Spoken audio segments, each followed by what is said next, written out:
Radio Claret América presenta Sediento de ti, la palabra, fuente de vida, con el sacerdote misionero claretiano Tony Díaz. Reflexiones diarias del Evangelio.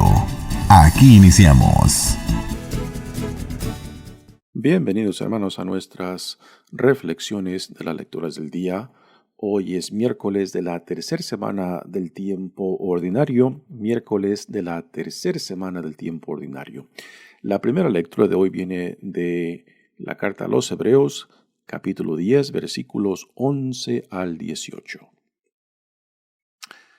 Hermanos, en la antigua alianza los sacerdotes ofrecían en el templo diariamente y de pie los mismos sacrificios que no podían perdonar los pecados. Cristo, en cambio, ofreció un solo sacrificio por los pecados y se sentó para siempre a la derecha de Dios.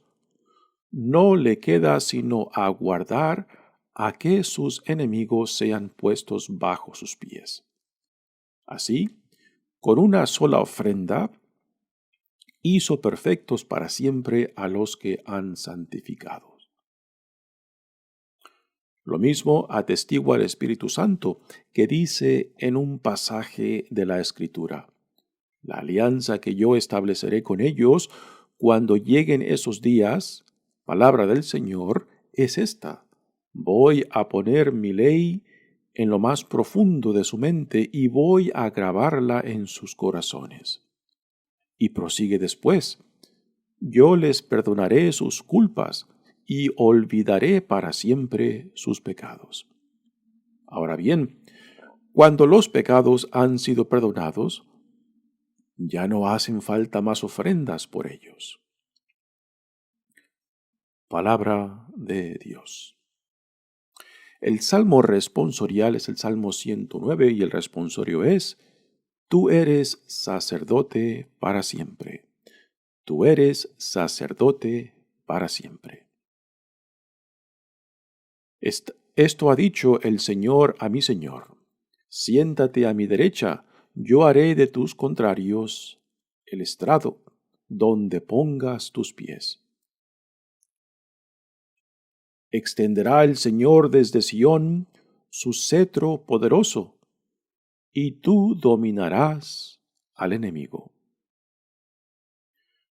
Es tuyo el señorío, el día que naciste, en los montes sagrados, te consagró el Señor antes del alba.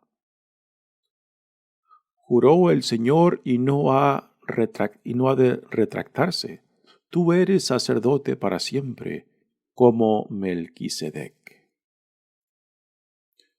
Tú eres sacerdote para siempre. El Evangelio de hoy viene de Marcos capítulo 4, versículos 1 al 20.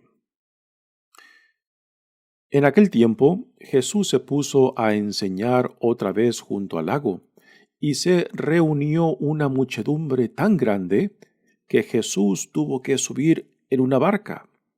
Ahí se sentó, mientras la gente estaba en tierra, junto a la orilla. Les estuvo enseñando muchas cosas con parábolas, y les decía: escuchen. Salió el sembrador a sembrar. Cuando iba sembrando, unos granos cayeron en la vereda. Vinieron los pájaros y se los comieron. Otros cayeron en terreno pedregoso, donde apenas había tierra. Como la tierra no era profunda, las plantas brotaron enseguida, pero cuando salió el sol, se quemaron, y por falta de raíz, se secaron. Otros granos cayeron entre espinas. Las espinas crecieron, ahogaron las plantas y no las dejaron madurar. Finalmente, los otros granos cayeron en tierra buena. Las plantas fueron brotando y creciendo y produjeron el 30, el 60 o el 100 por uno. Y añadió Jesús: el que tenga oídos para oír, que oiga. Cuando se quedaron solos, los acompañantes y los 12 le preguntaron qué quería decir la parábola. Entonces Jesús les dijo: a ustedes se les ha confiado el secreto del reino de Dios. En cambio, a los que están fuera, todo les queda oscuro. Así, por más que miren, no verán. Por más que oigan, no entenderán, a menos que se arrepientan y sean perdonados. Y les dijo a continuación: si no entienden esta parábola, ¿cómo van a comprender todas las demás? El sembrador siembra la palabra.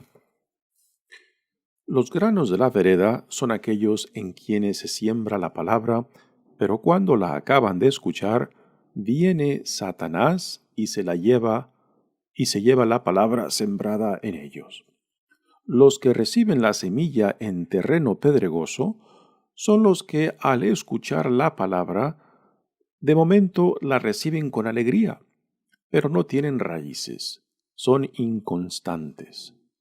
Y en cuanto surge un problema o una contrariedad, por causa de la palabra, se dan por vencidos.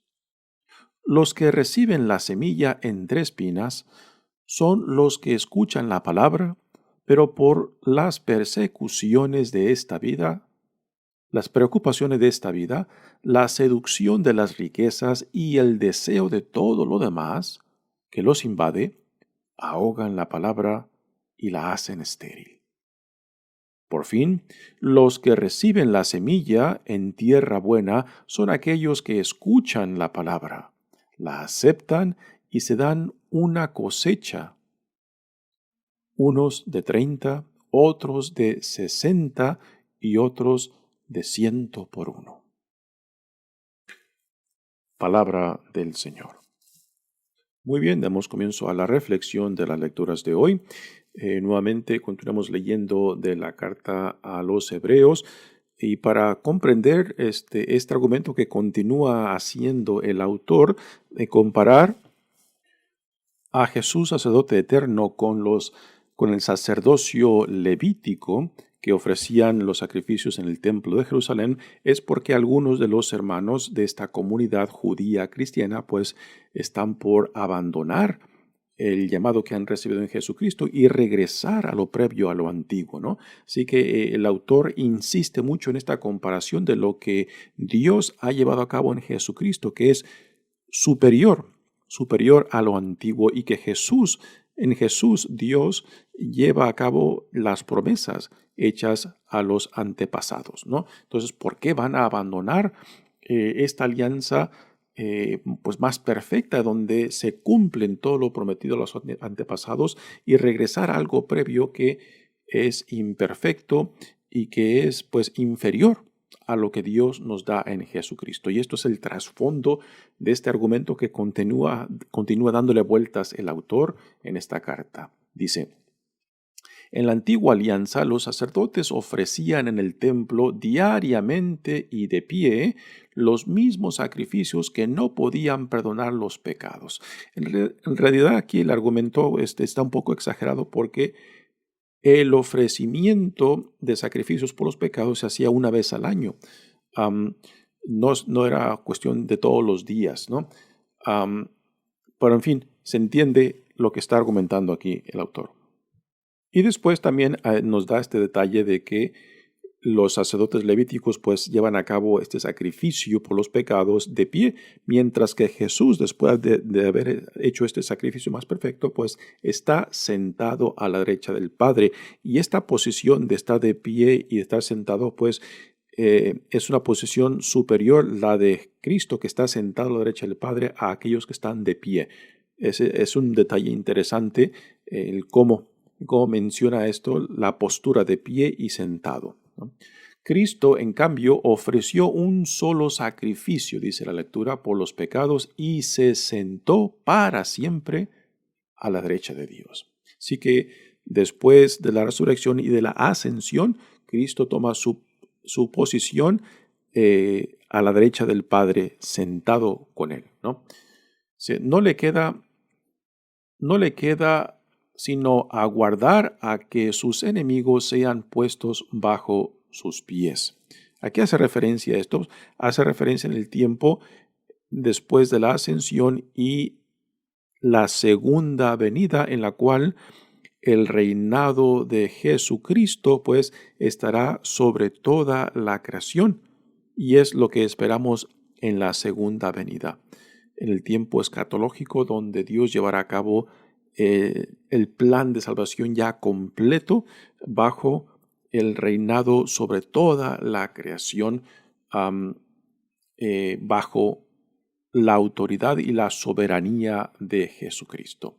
Dice así: con una sola ofrenda hizo perfectos para siempre a los que han santificado. Dice, lo mismo atestigua el Espíritu Santo. Aquí va a dar una cita del profeta Jeremías, y pues al decir que atestiguado por el Espíritu Santo, nos quiere dar a entender cómo se interpreta la Sagrada Escritura, de que es una inspiración de Dios en el Espíritu Santo. O sea, lo mismo atestigua el Espíritu Santo que dice en un pasaje de la Escritura del profeta Jeremías: la alianza que yo estableceré con ellos cuando lleguen esos días, palabra del Señor, es esta: voy a poner mi ley en lo más profundo de su mente y voy a grabarla en sus corazones, ¿no? En lo cual no habrá más necesidad de enseñanza, porque entonces será el Espíritu Santo que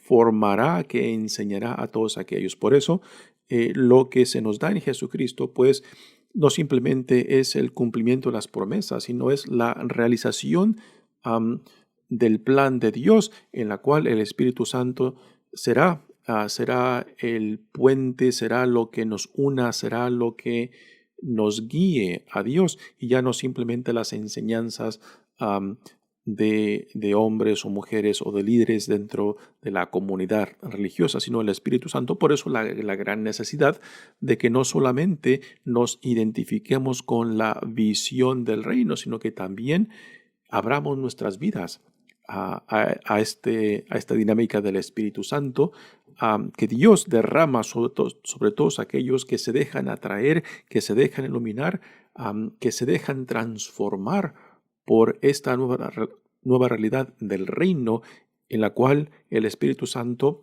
va guiando, va haciendo crecer, y también pues va sacudiendo a la comunidad para que sea fiel a ese llamado que ha recibido en Jesucristo. Dice, y prosigue después diciendo: yo les perdonaré sus culpas y olvidaré para siempre sus pecados. Un tema muy interesante, que Dios tiene pues una memoria muy corta, ¿no? Que Dios, cuando dice tus pecados están perdonados, no hay por qué recordarlos más. Y aquí entra un tema muy interesante, que cuando reconocemos que Dios nos perdona, ¿no? Y a veces le seguimos dando vuelta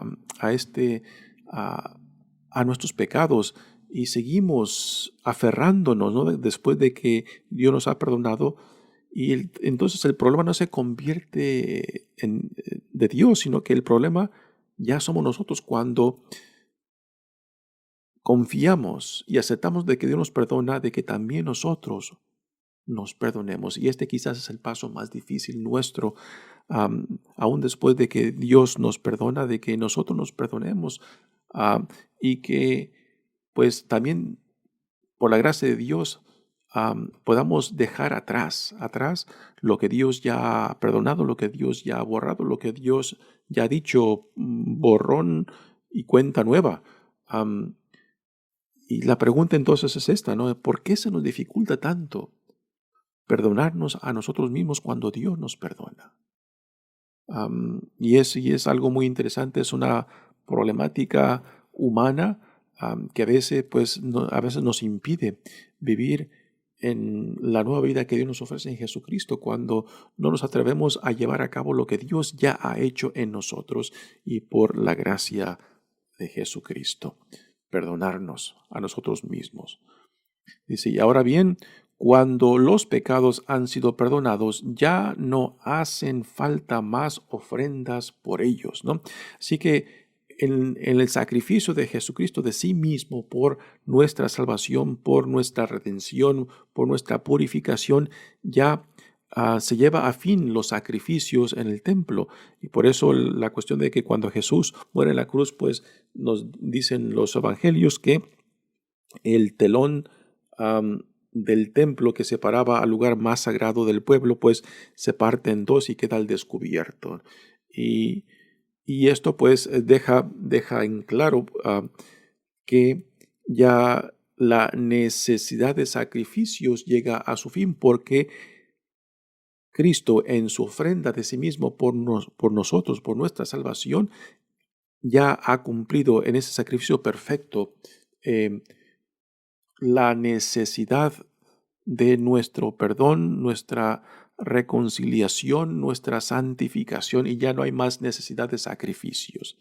Entonces, ¿qué nos dice esto? ¿De que ya no hay más pecado? Sí, hay más pecado, pero el llamado a nosotros es de identificarnos plenamente con la reconciliación que Dios nos da en Jesucristo, con la nueva vida que Dios nos da en Jesucristo, y el proceso de identificarnos cada vez más con esta nueva vida, con esta nueva identidad y dignidad que Dios nos da como hijos e hijas amados de Él, es el proceso de santidad, ¿no? De que ya en ese sacrificio de sí mismo, Dios ha dicho, tus pecados están perdonados. Tú eres llamado a ser una persona nueva. Identifícate con lo que yo veo en ti, con lo que yo ya amo en ti, con lo que yo ya he llevado a cabo en ti, ¿no? Así que el proceso de crecimiento, el proceso de maduración, el proceso de integrar nuestra nueva dignidad e identidad como hijos e hijas amados de Dios, pues es el proceso de vida, porque ya Dios ha llevado a cabo todo esto por su propia gracia, por su propia iniciativa. Y lo nuestro es simplemente de recibirlo, identificarnos con esta gracia, con esta victoria que Dios ha ganado para nosotros, y dejar que esta gracia de Dios pues haga en nosotros lo que Dios tiene que hacer, derrumbar lo que tiene que derrumbar, y después reconstruir en nosotros a imagen de Jesucristo pues la nueva vida que Dios nos da en Él. Y este es el proceso de vida al cual todos somos llamados, hermanos. Muy bien, pasemos ahora al Evangelio de hoy, que es una de las primeras parábolas que Jesucristo nos da en este Evangelio de Marcos. Y es una parábola que tradicionalmente se le llama la parábola del sembrador, lo cual yo creo que no simplemente es mi opinión, sino también muchos comentaristas dicen esto, ¿no? De que es un título equivocado, porque en realidad el sembrador en esta parábola pues no es el tema principal y no es el tema central de su significado. Hay comentaristas que dicen que quizás el mejor nombre a esta parábola es la parábola de las semillas, no de los diferentes campos que menciona, sino de las semillas, porque la semilla en esta parábola representa a los oyentes. Por eso veremos en el principio y en el fin de esta parábola el verbo escuchar. La parábola empieza diciendo escuchen y termina diciendo el que tenga oídos para oír, que oiga, ¿no? Así que esto es muy importante para poder interpretar esta parábola que se nos da en este Evangelio de Marcos, de que el tema principal es escuchar.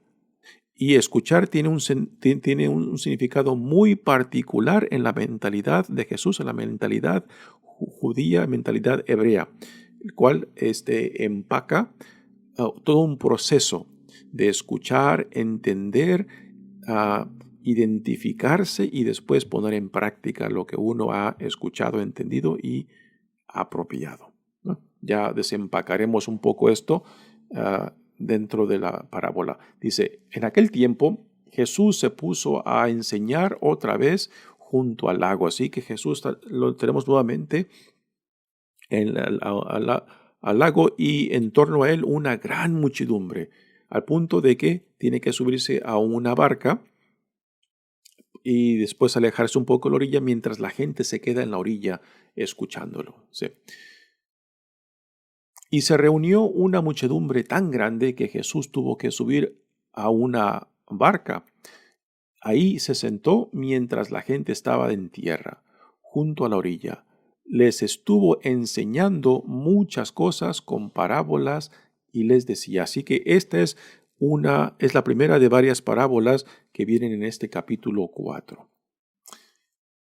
Y ahora viene la parábola que tradicionalmente se le llama del sembrador, pero repito, es un título mal puesto porque en realidad el tema central son las semillas que representan a los que escuchan la palabra de Dios. Dice, escuchen, salió el sembrador a sembrar. Cuando iba sembrando, unos granos cayeron en la vereda. Y aquí nos van a presentar 4 ejemplos de semillas que caen en diferentes tipos de tierra. Repito, aquí el tema central de esta parábola son las semillas que representan a los que escuchan, ¿no? Así que el primer ejemplo son las semillas que caen en la vereda. Y la vereda, pues, son los caminos quizás en un campo por donde la gente va y viene. Y la vereda, pues, por el hecho de que la gente va y viene, la tierra está comprimida. Así que cuando cae la semilla no puede penetrar la tierra porque está comprimida por el paso de tanta gente por ese lugar. Se vinieron los pájaros y se los comieron. Así que, porque la semilla queda encima de la tierra comprimida, pues los pájaros fácilmente vienen y se las comen. Otros cayeron en terreno pedregoso, donde apenas había tierra. Como la tierra no era profunda, las plantas brotaron enseguida, pero cuando salió el sol, se quemaron y por falta de raíz se secaron. Así que este es el segundo ejemplo de semillas que caen en tierra pedregosa, donde la tierra no es muy profunda y aunque las semillas pues mueren y echan raíces, pues no son profundas porque las piedras les previenen de que hundan sus raíces en esa poca tierra que hay. Dice, otros granos cayeron entre espinas, las espinas crecieron, ahogaron las plantas y no las dejaron madurar. Finalmente, los otros granos cayeron en tierra buena. Las plantas fueron brotando y creciendo y produjeron el 30 y el 60 o el 100%. Esto significa de que cada planta, pues, como es común, no todas las plantas van a producir el mismo número de frutos. Algunas producirán más que otras, ¿no? Y es lo que refleja este 30, 60 y el 100%, lo cual ya es una cosecha impresionante, decir de que una semilla pues pueda producir al 100%, ¿no? Y otras quizás al 30 y otras al 60%. Sí, y la parábola pues termina con esta advertencia de Jesús que dice, el que tenga oídos para oír, que oiga, ¿no? Así que esta es la parábola en sí. Después viene una intervención de Jesús en torno a las parábolas y el por qué habla en parábolas, y después vendrá la explicación. Y la explicación de esta parábola pues cambia un poco la dinámica del significado, porque la parábola misma se enfoca en las semillas, 4 tipos de semillas que caen en diferentes tierras. Sin embargo, el enfoque de la explicación que después vendrá hacia el final se enfoca en los diferentes tipos de tierra o terrenos donde cae la semilla. Así que la parábola se enfoca en la semilla y la explicación se enfoca en el tipo de tierra, ¿no? Y aquí es donde entra el significado principal de esta parábola, de lo que representa la semilla. La semilla representa a los que oyen la palabra. Así que la primera tipo de semilla es aquellos que, de la semilla que cae en la vereda, son aquellos que escuchan la palabra, pero no la entienden. Y porque no la entienden, pues fácilmente quizás se pueden motivar, pero sin entender nada. Es como la gente que siga a Jesús simplemente por el fenómeno de cómo Jesús habla, o quizás por los milagros que Jesús hace, por la expulsión de los demonios, ¿no? Es simplemente un entusiasmo sin enfoque. El segundo tipo de semilla, pues es la que cae en tierra pedregosa. Entonces, este tipo de semilla, pues viene siendo aquellos que escuchan la palabra y la entienden, pero no la asimilan. ¿Ok? Así que el segundo tipo de semillas son aquellos que escuchan la palabra, la entienden, se animan, pero a últimas no se identifican con ella, simplemente la ven como algo externo, como algo que no me impacta, como algo que no me mueve, como algo que no es mío. Es lindo escuchar lo que Jesús dice, es lindo apreciar la vida de Jesús, pero a mí no me mueve, a mí no me impacta. Y el tercer tipo de semilla que cae entre espinas o otras hierbas que ahogan su crecimiento, pues vienen siendo aquellos que escuchan la palabra, la entienden, la asimilan, pero después no la ponen en práctica, no la viven, ¿no? Y aquí pues entran aquellos que pueden tener interés en escuchar a Jesús, pueden tener interés en identificarse, pero que a últimas tienen otros valores, tienen otras preocupaciones. Y porque tienen otros valores y otras preocupaciones, entonces no la implementan. Porque tienen otras seducciones, tienen otros intereses, tienen otros deseos que no encajan con la visión del reino, ¿no? Entonces tampoco producen, porque sus propios intereses, sus propias motivaciones, pues a últimas terminan matando o terminan simplemente disminuyendo el impacto de la palabra que han escuchado, que han entendido y que han asimilado, pero que no han puesto en práctica o que no la viven o que no permiten que los mueva a que sean transformados por esta palabra. Y el cuarto ejemplo de las semillas son aquellos que caen en tierra fértil, dice la parábola, y estos son los que escuchan la palabra, entienden la palabra, asimilan la palabra y la ponen en práctica, la viven, se dejan, o sea, se identifican tanto con el reino que entonces los valores del reino transforman sus vidas y las asemeja a la vida misma de Jesucristo. Y estos son los que producen el 30, el 60 y el 100%, ¿no? Y después viene la intervención entre la parábola y la explicación que Jesús nos da. Dice, cuando se quedaron solos, sus acompañantes y los 12 le preguntaron qué quería decir la palabra. Entonces Jesús les dice, a ustedes se les ha confiado el secreto del reino de Dios. En cambio, a los que están fuera, y aquí tenemos un entendimiento de que los que están cerca a Dios, los que son partes del círculo íntimo de Jesús, los apóstoles y los otros discípulos que los acompañan, pues son los de adentro. Y los de fuera son aquellos que quizás simplemente van tras Jesús por el espectáculo, por lo nuevo, por el entusiasmo y el fenómeno de los milagros, ¿no? Y la expulsiones de los demonios, pero que quizás no tienen ningún interés en el mensaje central de Jesús, que es el reino de Dios, ¿no? Así que estas palabras de Jesús, pues aunque parecen un poco caprichosas, pues simplemente reflejan la realidad de que entre la multitud que lo siguen a Él, pues quizás son muy pocos los que verdaderamente tienen interés en el reino que Dios está inaugurando en Jesucristo. Y aquí también se nos pregunta a nosotros, ¿no? ¿Qué es lo que buscamos cuando vamos detrás de Jesús? ¿Tenemos interés en lo que Él nos quiere dar o simplemente vamos por lo nuestro, por mis intereses, por lo que yo busco? Entonces, nosotros podemos encajar en los diferentes tipos de semillas, de las que no producen nada, ya sean porque simplemente no entendemos o no nos identificamos o no ponemos en práctica lo que se nos ha comunicado.